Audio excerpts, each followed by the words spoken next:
तर मित्रांनो 31 जुलै 2025चा हा शासन निर्णय आहे. यामध्ये त्याने काय म्हटलेलं आहे तर पशुसंवर्धन व्यवसायास आता कृषी समकक्षा दर्जा हा दिला जाणार आहे. तर हा दर्जा का दिला जाणार आहे? तर याची पार्श्वभूमी बघूया काय आहे तर महाराष्ट्र आर्थिक सल्लागार परिषदेने सन 2028 पर्यंत महाराष्ट्राची अर्थव्यवस्था $1 ट्रिलियन पर्यंत पोहोचवण्यासाठी पथदर्शी आराखडा अहवाल शासनास सादर केला आहे. सदर उद्दिष्ट साध्य करण्यासाठी आर्थिक सल्लागार परिषदेने जे घटक उत्पन्न वाढीस चालना देऊ शकतील असे एकूण 8 घटक सुनिश्चित केलेले आहेत. म्हणजे शासनाने काय केलेले आहेत की हे 8 जे घटक आहेत ते सुनिश्चित केलेले आहेत. यामध्ये कृषी संलग्न या घटकाचा समावेश करण्यात आलेला आहे आणि सद्यस्थितीला राज्याच्या सकल उत्पादनामध्ये कृषी क्षेत्राचा जो वाटा आहे ते किती आहे तर 12% आहे आणि कृषी क्षेत्राच्या एकूण उत्पन्नात पशुजन्य उत्पन्नाचा वाटा किती आहे तर 24% आहे. आणि नीती आयोगाने सन 2021च्या अहवालामध्ये पशुसंवर्धन व्यवसायापासून देशाच्या राज्याच्या सकल उत्पादनामध्ये कृषी संवर्धन व्यवसायाचा सहभाग वाढवण्यासाठी उपाययोजना करण्यासाठी शिफारस केलेला आहे. तर आणि शासनाने हा निर्णय का घेतलेला आहे यामागचं कारण असं आहे की पशुपालकांना भेडसावणाऱ्या कृषी वीज दराच्या तुलनेत जास्त वीज दर, सौर ऊर्जेसाठी अनुदानाचा अभाव, ग्रामपंचायत कर आहेत, शेती कर्जाचा व्याजदराच्या तुलनेने अधिक व्याजाची आकारणी या अडचणींचे निराकरण झाल्यास पशुपालन व्यवसायाकडे लोकांचा कल वाढून पशुजन्य उत्पादनामध्ये वाढ होईल. व्यावसायिक नफ्यात वाढ तसेच स्पर्धात्मक वातावरण यामुळे पशुजन्य उत्पादन बाबीस मूल्यवर्धित साखळीची निर्मिती, शेती गटप्रमाणे पशुसंवर्धन, अत्याधुनिक तंत्रज्ञानाचा अवलंब यासारख्या बाबींमध्ये आपोआप वाढ होईल. यासाठी पशुपालक व्यवसायास प्रोत्साहन देताना कृषी व्यवसायाप्रमाणे सवलती देणे आवश्यक असल्याने पशुपालन व्यवसायास कृषी समकक्ष दर्जा जो आहे तो देण्याची बाब शासनाच्या विचाराधीन होती. आणि त्या अनुषंगाने शासनाने काय केलेलं आहे तर पशुपालन व्यवसायाला आता कृषीचा दर्जा आहे जो कृषी समकक्ष दर्जा हा दिलेला आहे. तर बघा राज्यामध्ये 20व्या पशुधनानुसार जे काही पशुधन आहे ते किती आहे ते 1,95,95,000 इतके पशुधन आहे आणि राज्याच्या पशुपालन व्यवसायामध्ये सुमारे 60% कुटुंब ही अर्थार्जन करीत आहेत. म्हणजे पशुधनामध्ये व्यवसायापासून सुमारे 60 लक्ष कुटुंब हे अर्थार्जन करीत आहेत.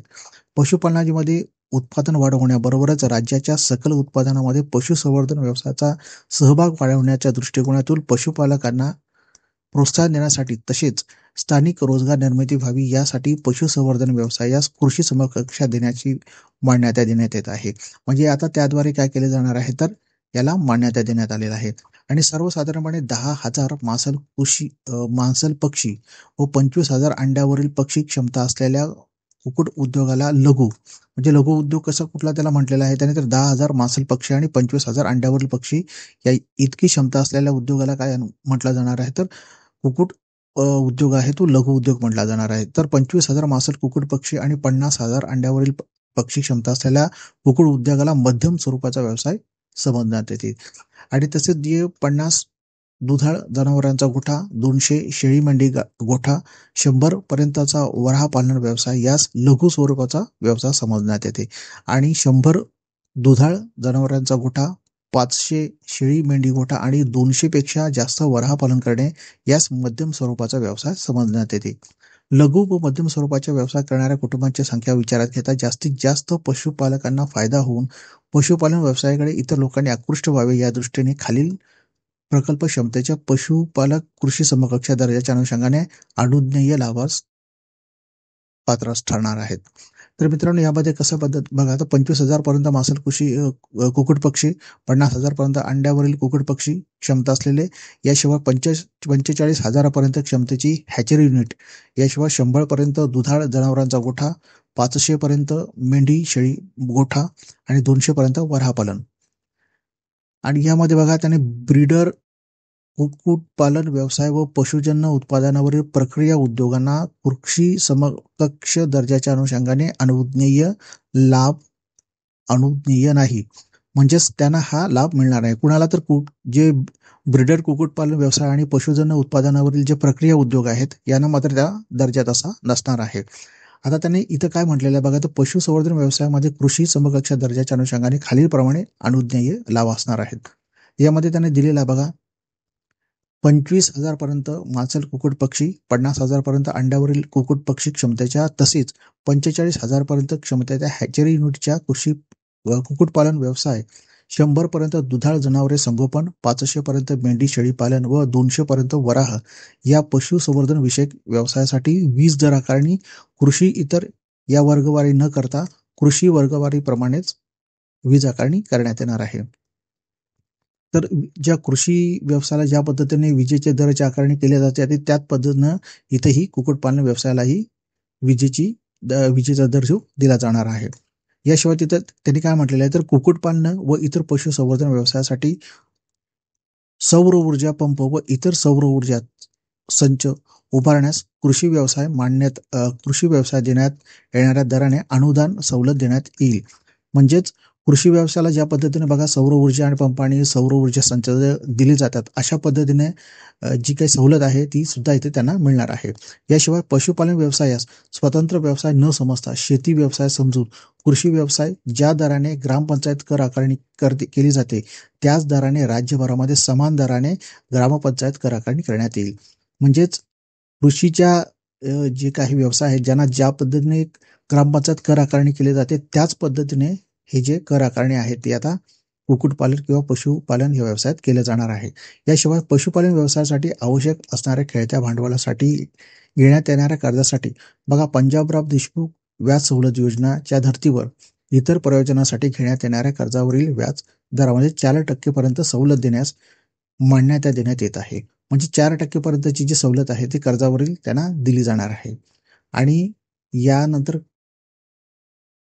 शासनाने काय म्हटलेलं आहे की याची अंमलबजावणी मार्गदर्शक तत्व कार्यपद्धती वेगवेगळ्या विहित करण्यात येतील. तर बघा 29 ऑक्टोबर 2025चा हा शासन निर्णय आहे ज्यामध्ये त्यांनी पशुपालन व्यवसायासाठी लागणाऱ्या विजेच्या दराची आकारणी कृषी इतर या वर्गवारी न करता कृषी या वर्गवारीप्रमाणे करण्यासाठी कार्यपद्धती विहित केलेला आहे.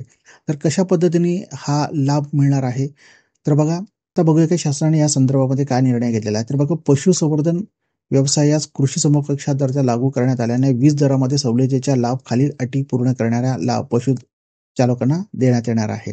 म्हणजे ह्या ज्या अटी पूर्ण करणार आहेत अशाच पशुचालकांना हा वीज सवलतीचा दर जे आहे या लाभ मिळणार आहे. तर बघा त्यासाठी आवश्यक काय आहे तुम्हाला तर पशुधन संख्या जी किती असायला हवी तर 25,000 किंवा त्यापेक्षा कमी मांसल कुक्कुट पक्षी आहेत त्या असायला हवेत किंवा 50,000 किंवा त्यापेक्षा कमी अंडी उत्पादन कुक्कुट पक्षी असायला हवेत.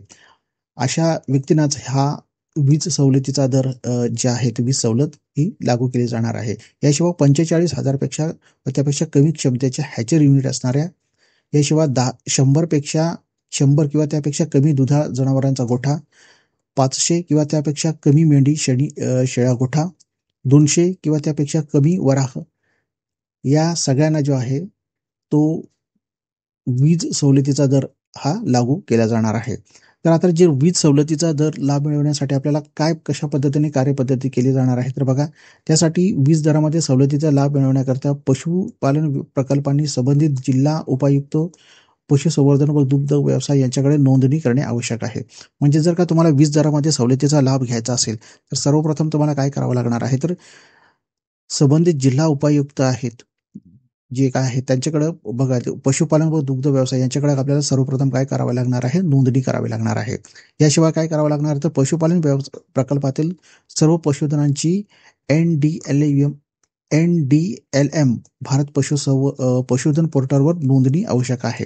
म्हणजे दुसऱ्यांदा तुम्हाला काय करायचं आहे तर बघा तुम्हाला भारत पशुधन .NDLM इथे तुम्हाला जाऊन काय करायचे आहे तुम्हाला नोंदणी करावी लागणार आहे या सगळ्यांची.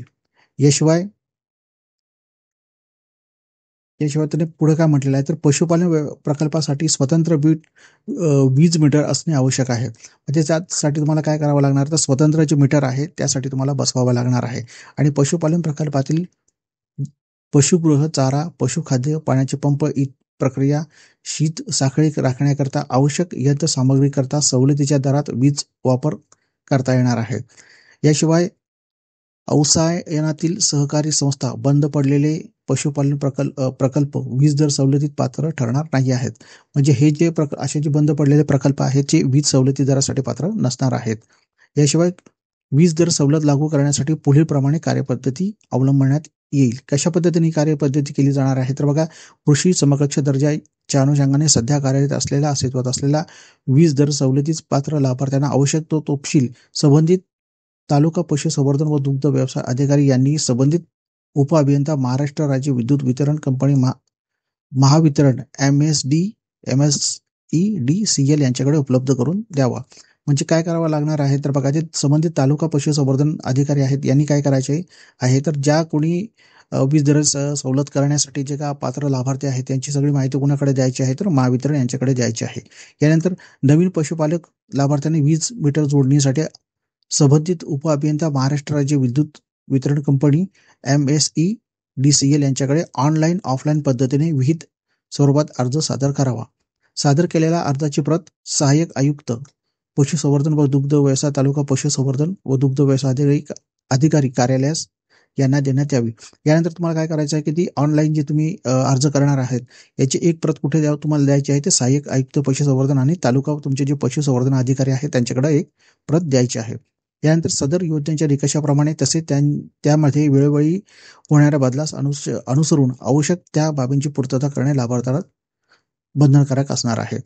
याशिवाय वीज सवलती संदर्भातील येणाऱ्या आर्थिक तांत्रिक अडचणी सोडवण्यासाठी सहाय्यक आयुक्त पशुसंवर्धन दुग्ध व्यवसाय व अतिरिक्त कार्यकारी अभियंता उपअभियंता उपविभाग महावितरण हे तालुका स्तरावर तसेच जिल्हा उपायुक्त पशुसंवर्धन व दुग्ध व्यवसाय कार्यालय व कार्यकारी अभियंता प्रशासन मंडळ कार्यालय महावितरण हे जिल्हास्तरीय समन्वयक म्हणून काम पाहणार आहेत.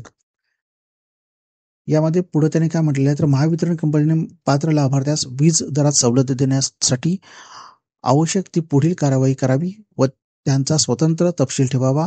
सर्व जिल्ह्यातील पात्र लाभार्थ्यांची माहिती व त्यासाठी लागणारा निधी याची एकत्रित माहिती संकलित करून आयुक्त पशुसंवर्धन व दुग्ध व्यवसाय कार्यालय पुणे यांच्याकडे मुख्य अभियंता वाणिज्य मुख्यालय मुंबई यांना पाठवण्यात यावी. तर मित्रांनो, अशा पद्धतीने हा सवलतीचा लाभ जर का तुम्हाला घ्यायचा असेल तर तुम्हाला या पद्धतीने ती कार्यपद्धती करावी लागणार आहेत. सोबत मी शासनाचे हे दोन्ही शासन निर्णय आहे ते मी तुम्हाला टाकत आहे. तिथून जाऊन तुम्ही डाउनलोड करू शकता आणि पाहू शकता. मी माझ्या पद्धतीने हा समजावून देण्याचा प्रयत्न केलेला आहे. जर का तुम्हाला यामध्ये काही समजलं नसेल तर तुम्ही स्वतः हा शासन निर्णय आहे तो तुम्ही डाउनलोड करून बघा आणि तो तुम्ही समजावून घ्या. आणि एकंदरीत हा व्हिडिओ जर का तुम्हाला आवडला असेल तर तुम्ही लाईक करा, कमेंट करा आणि शेअर करा.